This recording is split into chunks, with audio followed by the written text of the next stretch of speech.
Herzlich willkommen, meine lieben Anfänger der deutschen Sprache. Heute haben wir das Thema reflexive Verben in der deutschen Sprache. Mit meinen Erklärungen und Beispielsätzen wird euch sehr schnell klar, wofür wir die reflexiven Verben in der Grammatik der deutschen Sprache benötigen. Ganz zu Anfang und zu eurem besseren Verständnis möchte ich euch sehr gerne verraten, was reflexive Verben sind. Reflexive Verben sind rückbezügliche Verben, die sich auf das jeweilige Personalpronomen in der jeweiligen Zeitform, Akkusativ oder auch Dativ beziehen. Will sagen, das reflexive Verb bezieht sich vom Subjekt des jeweiligen Satzes auf das Personalpronomen. Das hört sich für euch vielleicht jetzt sehr kompliziert an. Wenn ihr aber gleich meine Beispielsätze hört, erscheint euch das Ganze sicherlich nicht mehr so schwer und ihr könnt es, wenn ihr diesen Vorgang verstanden habt, komplett auch auf neue, andere Sätze, die ihr euch zurechtlegt, interpretieren. Bitte probiert es gerne aus. Wenn ihr die Beispielsätze von mir nehmt und setzt anstatt ich dusche mich, zum Beispiel ich wasche mich ein, so könnt ihr probieren, wie die rückbezüglichen Verben funktionieren. Der nächste Beispielsatz ist: Kämmen Sie sich bitte, Frau Schulte? So, da haben wir einmal das reflexive Verb ausgetauscht. Der richtige Beispielsatz, der hier im Dokument notiert ist, setzen Sie sich bitte, Frau Schulte. Bitte entschuldigen Sie mich einen Moment. Ich muss an das Telefon gehen. Wenn Sie mich bitte entschuldigen würden, ich muss an das Telefon gehen. Liebe Freunde, habt ihr gemerkt, dass man hinterher, wenn man die reflexiven Verben in ihrer Funktion verstanden hat, den ganzen Satz auch anders aussprechen kann, ohne dass der seinen Sinn verändert oder gar verfehlt. Versucht es einfach auch.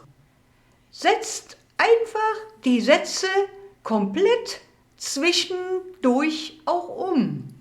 Unser nächster Beispielsatz mit reflexiven Verben in der Zeitform Akkusativ lautet: Bitte einen Moment. Ich muss mich konzentrieren. Für meine lieben Anfänger der deutschen Sprache. Wenn ihr heute einfach nur den Lernstoff der reflexiven Verben für euch mitnehmt und das mit der Satzumstellung noch nicht kennt, das macht gar nichts aus. Das ist ganz normal. Lest euch die Sätze immer wieder durch. Schaut euch das Video gerne öfter an und probiert vielleicht einfach nur erst einmal die Verben und das Personalpronomen zu verändern. Schaut im Dokument, habe ich euch mithilfe eines Pfeiles angezeigt, auf welche beiden Teile des Satzes es für euch drauf ankommt. Der nächste Satz lautet: Ich frage mich ernsthaft, woher du das weißt. Sich fragen. Nun schauen wir uns die reflexiven Verben in der Zeitform Dativ an. Du ziehst dir bitte deine Schuhe an. Du ziehst dir bitte deine Schuhe aus.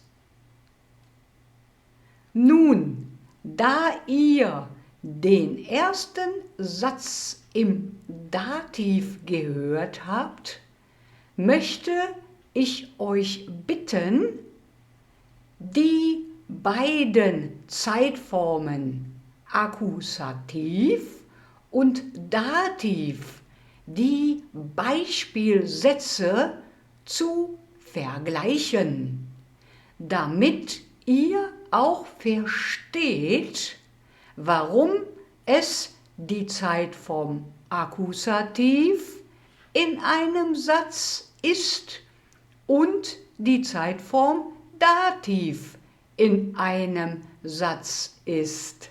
Ich nehme mir gern Zeit und helfe dir sofort beim Renovieren. Sich Zeit lassen. Lass dir Zeit. Es eilt nicht so sehr. Der nächste Satz in der Zeitform Dativ mit reflexiven Verben lautet: Kannst du dir vorstellen, was gestern passiert ist, sich etwas überlegen. Ich habe mir diese Geschichte überlegt.